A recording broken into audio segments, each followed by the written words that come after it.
Good morning. Welcome to Monday morning.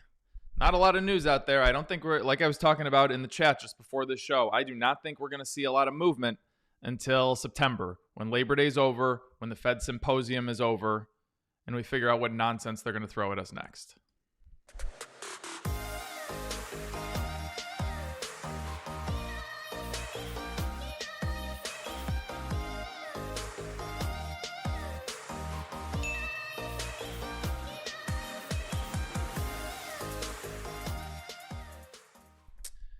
Okay, my voice is struggling a little bit today. I think I have whatever everybody else has. So if I cough more than normal, my bad. I wish I had a cough button, but I don't. So we have futures down for the most part, except for the NASDAQ, because we all know that tech just doesn't stop. Yeah, that's that. All right, let's see what we got here. So every morning, I wake up and I look at the news, and I usually email myself 8 to 10 articles while I'm just getting going. I emailed myself 0 articles this morning because there's nothing out there. All it is talk about COVID and Berkshire Hathaway, and that's it. And there's some oil stuff. So here we go. Where should we start? I don't even know where to start. Does it matter? Let's just start with gold. So gold prices are down, and they're their lowest level in the last 4 months. Now, I talk about this all the time. Let me pull up the dollar real quick because we just talk about how the dollar's down, this and that. Let's look at the long-term chart only and zoom out. Look where the dollar was during coronavirus. This is at the start of COVID. And now look where the dollar is. So we're talking about the dollar being up. Yay, dollar's up. Well, look where it's at relative to where it was back pre-pandemic. Even pre-pandemic, it was up here around this $26, $27 region. But look where we are. So this means nothing to me. There's just so much inflation that's been going on. This is nonsense, frankly. So let's zoom in here and just see what's going on. Yeah, the dollar gapped up today a little bit on talks that people think that they're going to start slashing interest rates and stop quantitative easing and so forth. So silver also got hit by 7.5% earlier this morning. Even if the Fed is reducing its liquidity, it's not going to happen today or tomorrow. It will take time. So this guy actually makes a great point. While there's short-term negativity, I highlighted that because I want you guys to remember this. If you're invested in gold like I am, don't panic. It's going to be okay. In the long run, I've said this many times, this is going to be a 1 to 5 year play on gold.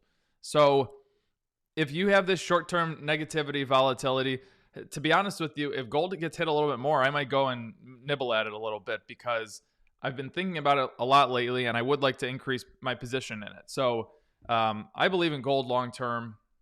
That's just me. I'm not a person that's going to go buy physical gold. I'm just going to buy gold ETFs and move on from there. So that is the news with gold and metals and whatnot. So oil is also in trouble. Oil tumbles on Delta variant news out of China. So the price of oil and other key industrial commodities slid on Monday after the Chinese global government measures to halt the spread of the Delta variant spooked investors about global demand. So Brent crude over there fell 4%. The main U.S. benchmark fell 4.3%. We're sitting at $65.38 a barrel. And you're not seeing that at the pump. So sweet. Beijing health authorities said last week that the city would cancel all large-scale exhibitions and events for the remainder of August. China is the world's biggest importer of oil, and blah, blah, blah, blah, blah. Okay, well, you get the point. If the Chinese are shutting down and they don't need a lot of oil, then everybody's worried. Customs data published over a week ago show the Chinese imported less crude oil per day in July than June, and those figures were also weighing on prices. So what do we have here?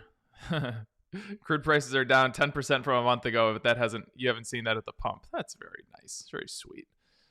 Major energy company. Oh, so if you want to start looking at energy companies, that's on you. I don't know. BP, I like BP. My father owns BP in one of his portfolios. Royal Dutch is another one. They've had incredible rallies as of late. They gapped up recently. So if you want to start taking a look at those things, they're on days of big news and volatility, such as today, I think that you will be able to go and day trade those. So maybe if you're in the day trading chat, maybe throw Royal Dutch in there, maybe throw BP in there, because those things do swing 5% here and there. They also have their 0.05% swings, this and that. But all right, where were we next? Let's just do Warren Buffett. So all of a sudden, Warren Buffett's a genius again, and today's one of the 5 days a year that he's a genius, according to everybody. Every earnings day, all 4 of them, and then of course the annual meeting, and every other day, Warren Buffett is a moron. So my favorite part of the story was right here. Total revenue for the conglomerate hit $69.1 billion in the second quarter, while earnings per share came in at $18,488 per share. That's so cool. All right. At the end of the quarter, Berkshire's insurance and other businesses held cash equivalents, treasury bills worth $140.7 billion. This is up from $138.1 billion at the end of the first quarter. Sheesh. In the second quarter, the company spent $6 billion on buying back its own stock after doing $6.6 billion in the first quarter. So they're definitely buying back their shares. I would like to see what rate they're buying back their shares compared to the past, just because the market is where it's at. But that's just something for you to look into. At least they're, I don't know, whatever. All right. So the process, the math of repurchase grinds away slowly and can be powerful over time, Buffett said. Well, Buffett wrote, the process offers a simple way for investors to own ever-expanding portion of exceptional business. As it comes with little surprise, Buffett continues to see repurchase as an attractive, if not the single best way to spend the cash of Berkshire Hathaway.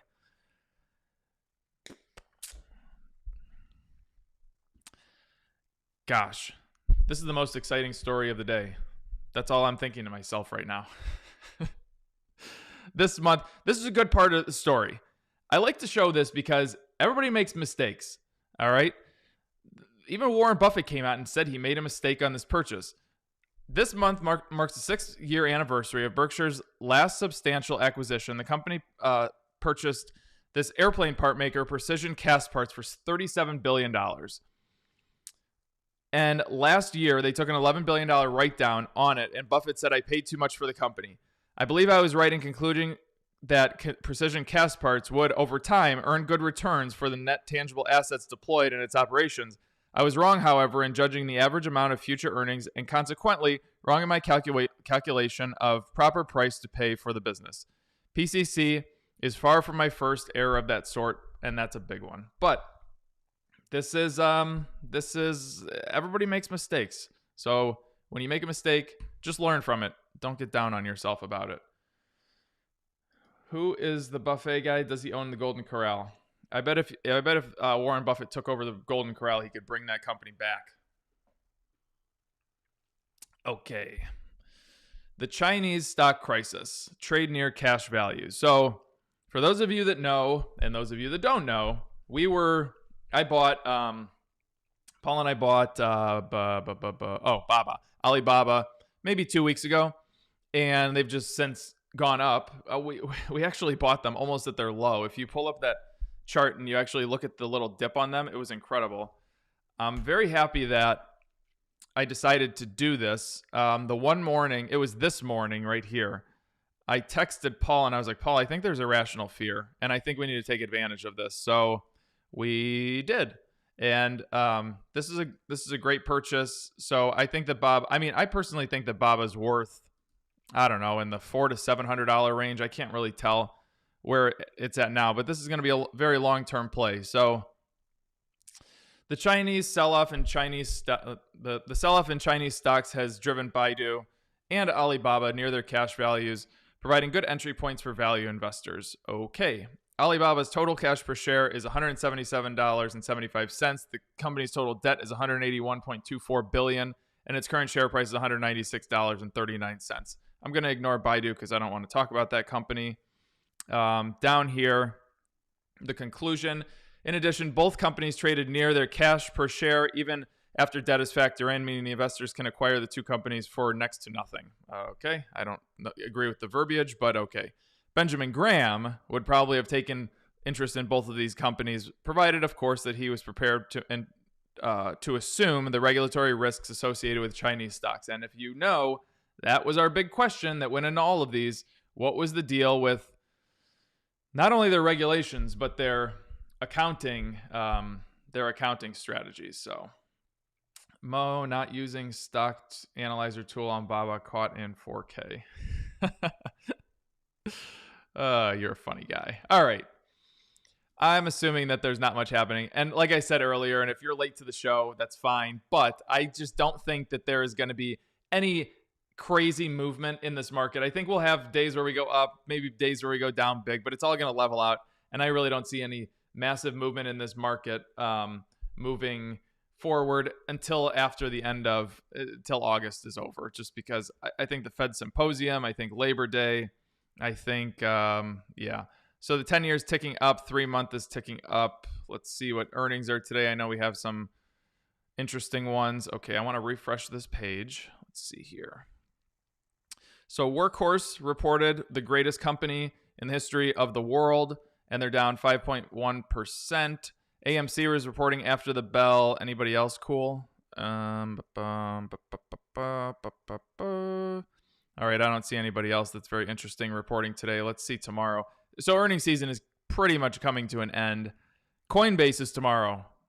I said Workhorse is the greatest company in the world. I take that back. Second greatest company. This is the greatest company in the world. Ooh, Neo reports Wednesday. All right, I take it back. This is the greatest company in the world. Oh, and Clover Health. They're phenomenal. Lordstown, that'll be fun. So what is this? The week of joke earnings? Oh, there's Disney. Palantir. That's fun. Rocket Companies. What do they do? Just save all the hype for the last week of earnings quarter. All right. If you guys want to join Everything Money, patreon.com/everythingmoney, $7 a month gets you, $7 a month gets you access to the Discord. There's like 4,500 people in here. It's nuts. $26 gets you Discord access and software. $76 gets you access to moi and Discord access. You get that day trading channel. You get all the software. What else do you get? You get a lot. Then if you want to do a 1 hour session with me, it's $500. $500, 1 hour Zoom session. I've had 2 people do it. They're crushing it now because they just learn all of their mistakes. We had one guy last week. Was it last week? Maybe the week before. He did a 1 hour session with me. He was entering and exiting his trades too early. We fixed that, and now he's making money. Last week, he made 3% on his invested capital. And if you want to do a real estate deal with Paul, $10,000 for 4 hours of his time. Yeah, that's that. So, all right. What's written on the cup, Mo? Don't touch me, peasant. My brother got it for me because I do not like to be touched by anyone. All right. Where we got? Okay, give me some stocks. I'll run through them. We have just over 15 minutes. And we'll go from there. Can I elaborate on my position on Alibaba's tax hike? Well, I look at Alibaba. So Alibaba was getting their tax rate, from my understanding, was 10%. And that was from the Chinese government gives incentives to new startup internet companies. And companies like Baidu and Alibaba were privy to that 10%. And now they're at the point where it's, I guess they're too big to be getting that percentage. So they increased the tax rate from 10 to 20%. So, I mean, you could take it off your profit margin if you want to, but I look at it as, man, I didn't even know it was a 10% tax rate. 20%, I would love to pay 20% tax rate. I know any United States company would love to pay 20% tax rate. So it doesn't worry me. So that's that. All right. I'm looking at the questions on whatever this app is that I use to stream. So I might be a little bit more slow today than normal, but let's take a look in answering your comments because it's way easier for me to look on my iPad, which is dead because I didn't charge it over the weekend. So that's good. All right. Cardinal Health, gap down below its 200-day moving average. And it's pretty much flattening out down here. Now let's zoom out. I can probably tell you if it's going to stay at this level or not.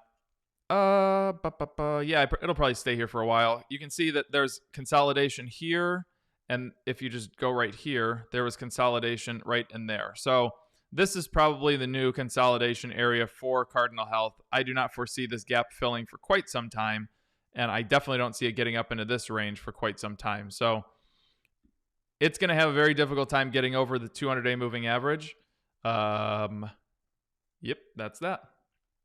What else do we have? Dun, dun, dun, dun, dun, dun. JP Morgan. Hold on a second. There we go. JP Morgan. JP Morgan and CEO Jamie Dimon. All right. So they gapped up today. Now the question that I'm going to ask today is, wait, no, this was Friday. Was this Friday? Yeah, this was Friday. So they gapped up Friday and the question was answered. I was going to say, are they going to close and hold over their 100-day moving average? The answer is yes. So, yeah, I assume that they're just going to kind of go sideways for a little bit and then engulf out and break out sometime this week. But yeah, it's looking great. I like it. Good looking stock if you want. Let's see here. DKNG. Why does this guy keep talking about this? DKNG. All right. Did this thing like gap like crazy or something? No. Okay. So my question on Friday, yes, coming through the sweet spot. Yes, volume. My question on Friday would have been, when it got up here, I would say, okay, let this thing close above the 100 and 200-day moving average. Did it close above the 100 and 200? Nope, couldn't do it. And today, it's opening right below the 100 and 200. So another thing that's very important is the 100 is almost about to cross below the 200. That is a lot of negative sentiment. So if you're in this thing, I'm telling you, you should be taking profits at some point, just because if that thing crosses, you are going to get a lot of quant funds that are going to come in and sell the hell out of that stock. All right, let's do Amazon. Amazon, it's just consolidating sideways below its 100-day moving average. And I have a feeling it's just going to bounce around in this range for a very long time. And you're not going to get anything out of it. So if you want to short Amazon, which I don't think would be the greatest idea in the world, you can, but you got to let this thing break down and do something. All right. Let's go to the more recent comments. What do we got? Exxon. I will do Exxon.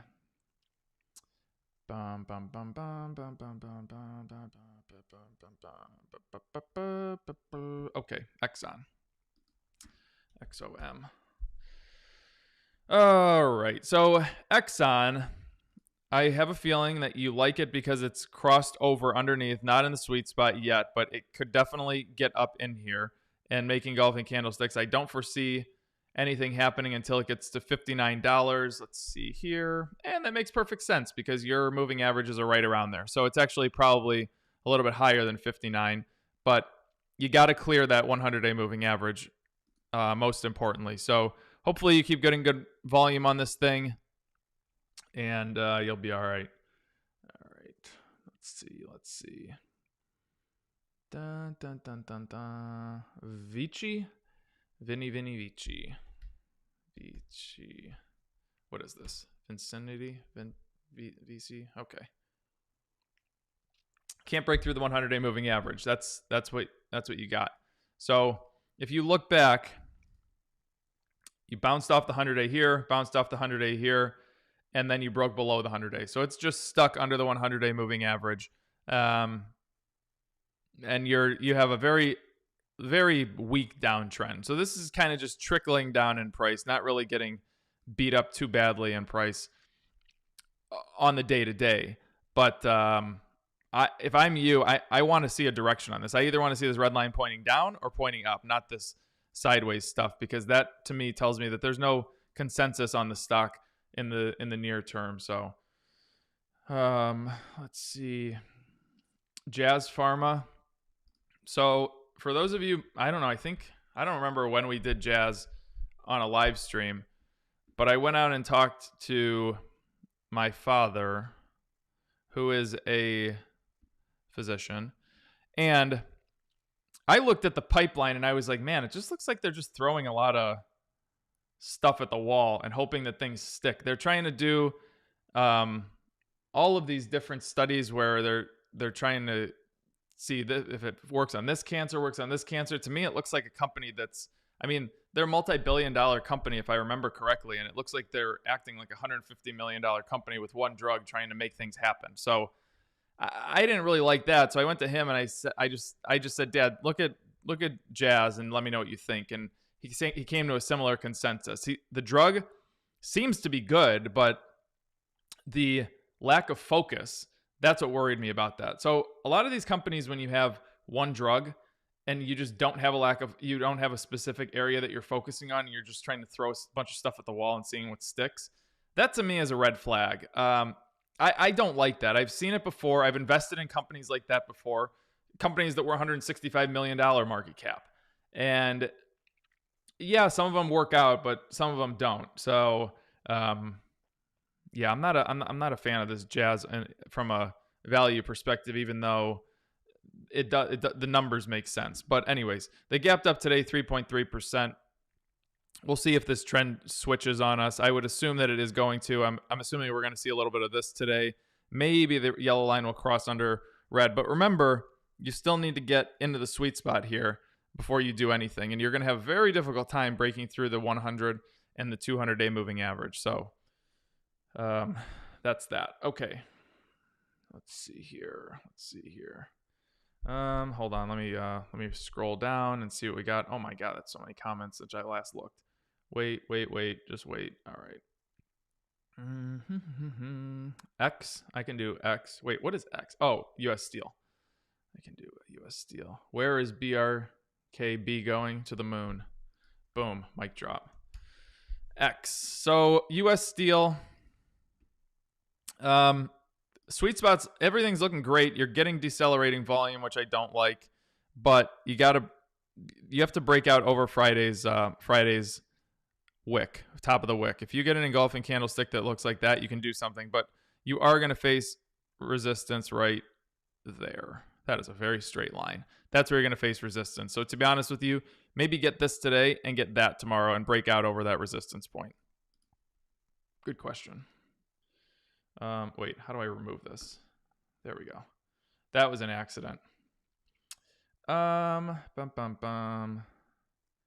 Ingalls is disruptive.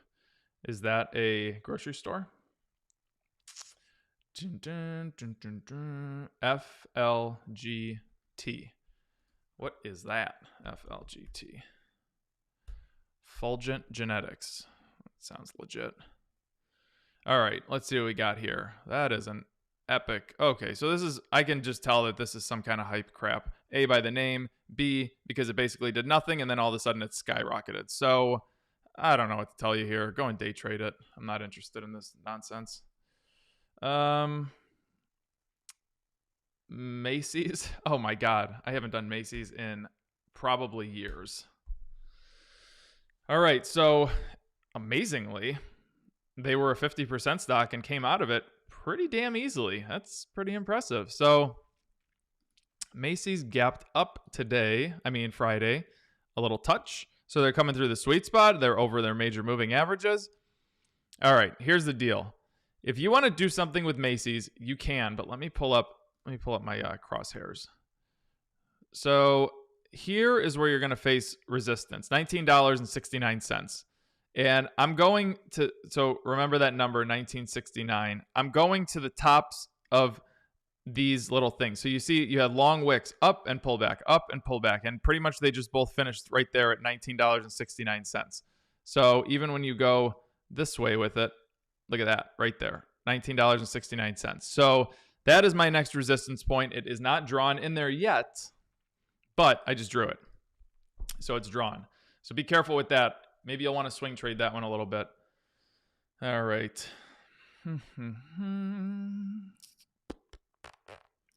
Clean Spark. Oh, speaking of sparks, I saw that one of those charging companies, maybe Plug Power, that was it. Their target price from the Genius analyst basically got cut down like 30 or 40%. So that's sweet. Fun, you got it. Cedar Point. Summer's coming, so rally the troops. All right. Anyways, moving through the sweet spot very nicely. You're going to struggle to break the 100-day moving average, but if you keep getting engulfing candlesticks like this, it's great. You could have added on this day, Thursday. Honestly, could have taken a little position on Friday. If you get an engulfing candlestick today that takes out this and get into it, but I would find it hard to believe if you would get 3 days of engulfing, especially with this, 4 days of engulfing with this declining volume. But Keep a watch on it. All right. What else do we have? Mo said 1969, Apollo 11 landed 1969, therefore Macy's to the moon. Damn it. You got my subliminal message. Oh my God. Is there a reason BBWI isn't in the EM software? Because we're biased against you, Jesse. That's why. Just kidding. Bath and Body Works? I don't know. Email help@everythingmoney.com. But since we're on it, let's look at it. All right. Gap down bigly on Friday. That's actually not Friday. Last week. Downtrend. The thing that concerns me, though, is let's zoom in like this. That with all of this negative sentiment, a gap down and great downtrend like that, your yellow line is still not in the sweet spot. So let this yellow line get into the sweet spot. I'm wondering why that's lingering. When that yellow line gets in there, I would actually like to see the pink one over here just to see a bigger spread, and then we can move down. Let's see. Is there so it's for sure holding support. If you just draw a line straight across, like right there, and then go there, you can just see that it's a very strong support line. It consolidated in here a little bit. So this thing you really need to break down here into the high 50s before you do anything in that regard. All right.